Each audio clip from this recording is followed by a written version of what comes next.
Kita masih dalam diskusi Corona setelah wabah krisis mengancam. Sekarang giliran Pak Justinus Prastowo, staf khusus Menteri Keuangan. Terima kasih Pak Karni. Silakan. Selamat malam para pemirsa. Saya tadi sudah menyimak dari Pak JK, lalu Ibu Susi, para pengusaha dan Bang Rizal Ramli. Pertama tentu saya menyampaikan empati untuk teman-teman pelaku usaha. Tentu ini bukan hal yang mudah, situasi yang sangat sulit, tapi pemerintah juga memastikan terus bekerja, merumuskan skema-skema yang tepat, cepat, sehingga dapat menjawab tantangan yang sekarang kita hadapi. Itu menurut saya menjadi tantangan kita bersama. Hal yang kedua, sebelum saya merespon apa yang disampaikan oleh Pak Rizal Ramli, tentu kita melihat corona ini mengubah banyak hal dalam hidup kita. Cara kita berelasi, cara kita memandang dunia luar termasuk memandang diri kita itu semua berubah. Yang tidak berubah itu cuma satu. Rasa sayang Pak Rizal Ramli ke Bu Sri Mulyani itu yang tidak berubah. Meskipun ada corona. Nah, saya ingin mengatakan corona yang mengubah banyak hal tadi, salah satunya adalah bagaimana hal yang dulu agak sulit kita lihat berubah cepat, sekarang ini berubah. Misalnya bagaimana birokrasi bekerja. Tentu corona juga membawa berkah, meskipun ada wabah, ada hikmah dan berkah juga, karena semua sekarang dipaksa dituntut untuk bekerja dengan cepat, responsif.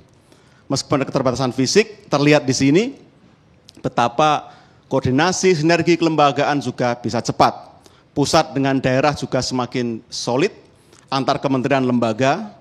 BNPB dalam hitungan minggu telah berubah menjadi lembaga yang sangat kredibel dan punya kompetensi yang cukup bagus.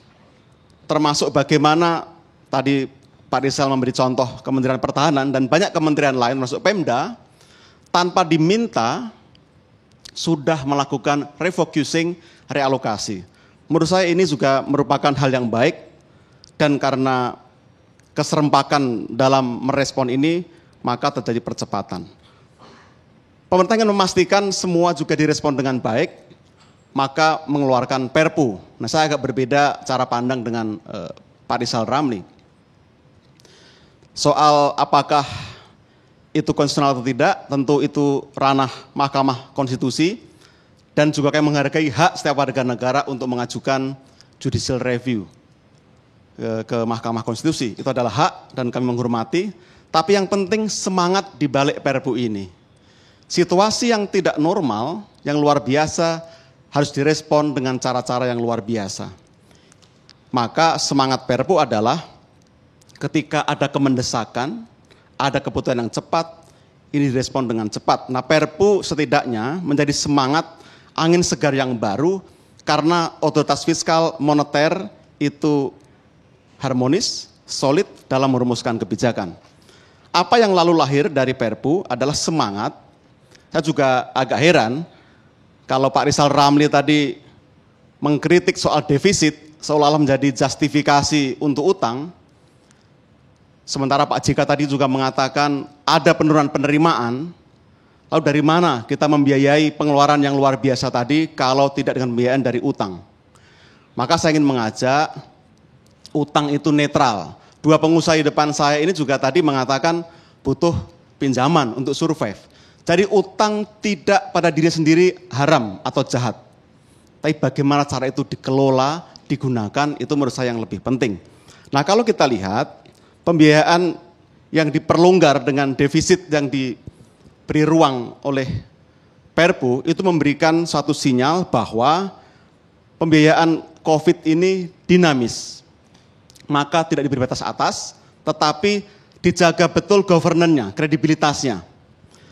Meskipun perubahan postur APBN itu menggunakan skema perpres dalam Perpu, tetapi pertanggungjawaban APBN tetap kepada DPR, bukan presiden pada dirinya sendiri. Itu yang juga penting.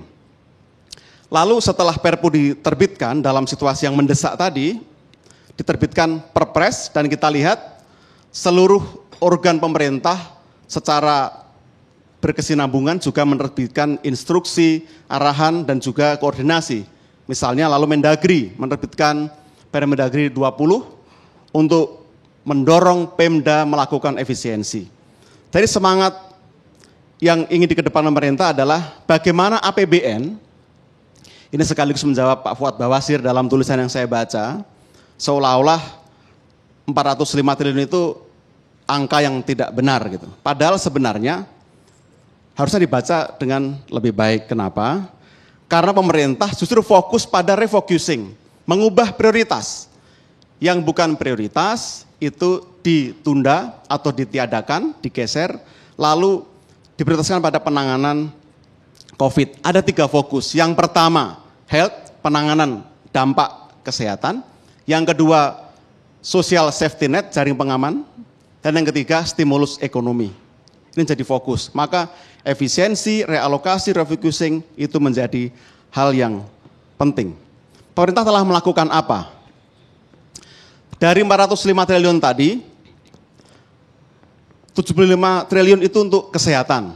Untuk pengadaan APD, alat kesehatan, obat-obatan, sehingga mendukung ketersediaan kebutuhan penanganan COVID.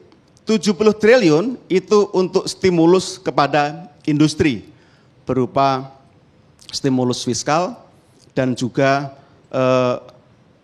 KUR yang ditunda pembayarannya.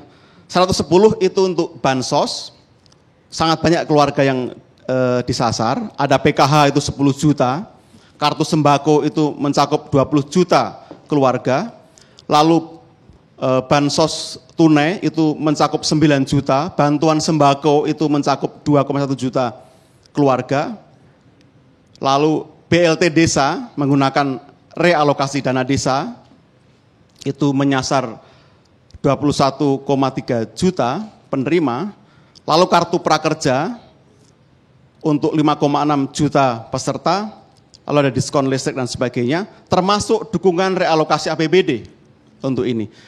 Pemerintah memastikan bekerja, di saat yang lain masih sibuk untuk bicara, untuk mengkritik, untuk memberikan masukan, yang kadang-kadang juga mengulang-ulang ide yang sama, pemerintah memastikan bekerja dan lebih fokus, termasuk untuk dukungan dari DPR yang sangat kuat dan juga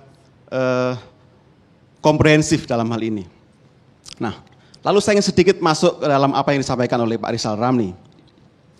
Saya agak bingung terus terang dengan yang disampaikan tadi, meskipun semangatnya saya hargai, tetapi saya tidak ingin masuk dalam detail. Kalau kita lihat kurva V-shape yang disampaikan oleh Pak Rizal tadi, ada ketidaknyambungan. Karena menurut Pak Rizal Ramli, kita hanya bertahan 2 bulan, tapi kurva tadi mengatakan 3-6 bulan. Jadi hipotesis dengan penjelasan tidak nyambung. Itu yang ingin saya komentari. Lalu kedua, apakah betul Perpu itu ingin merampok negara? Kami kira ini spekulasi yang berlebihan, dan saya berharap pikiran-pikiran jorok kita hindarkan, kita kesampingkan, karena saat ini kita perlu untuk bersinergi. Kita perlu untuk saling mendukung, bahu-bahu saling support. Kenapa? Kalau tadi disampaikan seolah-olah pemerintah, nah dalam hal ini saya juga mengklarifikasi, yang utang itu bukan Sri Mulyani. Pak Fuad pernah Menteri Keuangan, pasti pernah utang. Pak Rizal Ramli Menteri Keuangan pasti pernah utang. Tapi kan juga bukan karena Pak Fuad atau karena Pak Rizal, atau karena Sri Mulyani, tetapi ini karena kebutuhan konkret APBN yang tertuang dalam Undang-Undang APBN yang diputuskan bersama dengan DPR. Saya kira ini perlu diklarifikasi. Kenapa? Data menunjukkan meskipun nominal utang bertambah, tetapi rasio utang terhadap PDB konsisten di bawah 30%. Nah, kita berpikir statis seolah-olah kue ekonomi itu tidak pernah bertambah, tidak pernah membesar. Sehingga ketika nominal utang dilihat dalam kacamata sempit, seolah-olah utang kita menumpuk. Kalau dibandingkan dengan negara lain, rasio kita itu di ranking 158 besar dunia. Jadi sangat jauh dari membahayakan, sangat jauh dari dibilang sembrono atau ugal-ugalan. Terlebih lagi, porsi pinjaman multilateral itu semakin kecil, sekarang tinggal 8%, dari sekitar 39% di tahun 2000. Porsi terbesar sekarang adalah surat berharga negara.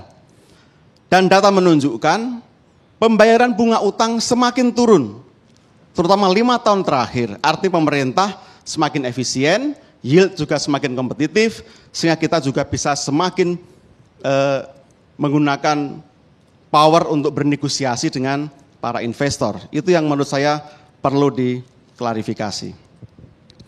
Lalu berikutnya, saya mengomentari soal produksi APD. Pemerintah melalui Perpres 54 menyediakan insentif 70 triliun. Nah, ini sekaligus klarifikasi. Teman-teman bea cukai bekerja siang malam di lapangan memastikan pasokan bisa dipenuhi. Nah, ada anggapan seolah-olah kita itu ekspor APD padahal dalam negeri butuh. Perlu dijelaskan Bapak Ibu, perusahaan Jepang, Korea, Taiwan yang membuat APD di Indonesia itu semuanya maklun. Kita hanya menjahit bahan baku, mesin, uang semua dari negara asal. Karena kita maklun, tidak punya hak untuk meminta semuanya. Maka kemarin secara bilateral, Menteri Luar Negeri, Menteri Keuangan bernegosiasi dengan otoritas Jepang, Korea, dan kita mendapat kesempatan pertama untuk mendapatkan pasokan APD itu. Jadi kami kira ini hal yang sangat bagus dan perlu diketahui masyarakat, seolah-olah pemerintah tidak bekerja. Dan terakhir kemarin diterbitkan Peraturan Menteri Keuangan nomor 34. Impor APD, alkes, obat-obatan dalam rangka COVID itu semua dibebaskan biaya masuk dan pajak oleh siapapun, komersial, non-komersial. Demi apa? Demi pasokan terjaga, demi harga bisa turun. Kalau ada mafia, mari kita berantas bareng-bareng karena itu adalah musuh kita bersama. Nah, lalu tadi Pak Rizal juga menegaskan pentingnya menangani Corona terlebih dulu. Saya kira pemerintah sudah tepat, sepakat, tidak ada yang berbeda. Ekonomi dan pandemi tidak bisa dipisahkan. Seolah-olah kita mendahulukan kesehatan baru ekonomi. Tapi sekarang kita itu ekonomi pandemi, ekonomi yang seluruh daya upaya diarahkan untuk menangani pandemi, sekaligus mengantisipasi dampak pandemi ini. Ini yang menurut saya perlu kita pahami bersama, sehingga di saat yang sangat sulit ini, kerjasama menjadi penting, sinergi menjadi penting, dan kita percaya akan ada tata baru yang muncul setelah ini. Para pemenang adalah mereka yang berpikiran optimistik, berpikiran terbuka, luas, berpikiran positif, mau bekerja sama, dan saya kira habitus itu sekarang muncul. Solidaritas, empati yang muncul, itu menjadi modal awal yang sangat penting. Tadi birokrasi sudah efisien karena memotong sendiri belanjanya. THR PNS meskipun dibayar, tetapi hanya dibayar atas gaji pokok dan tunjangan melekat. Eselon 2 ke atas tidak mendapat THR. Kita menghemat banyak sekali dari sini. Lebih dari 13 triliun kita hemat. Jadi ada empati. Gestur ini saya kira penting untuk memimpin penanganan COVID ini dengan lebih kredibel. Dan yang terakhir, dengan modal sosial yang kuat, yang besar tadi, kita berharap kita juga memupuk modal itu untuk menghadapi penanganan COVID. Pemerintah juga tidak terlalu ingin mengatakan secara buru-buru bisa menangani semuanya, tapi betul kita harus selalu waspada, mata telinga harus awas, tetapi tidak perlu terlalu khawatir. Kita harus pastikan dengan kerjasama yang baik, kita solid, kita bisa mengontrol semuanya. Tentu saja dukungan kritik masyarakat sangat diharapkan. Karena banyak sekali diskursus yang terjadi. Kritik kepada kartu prakerja misalnya Pak Karni.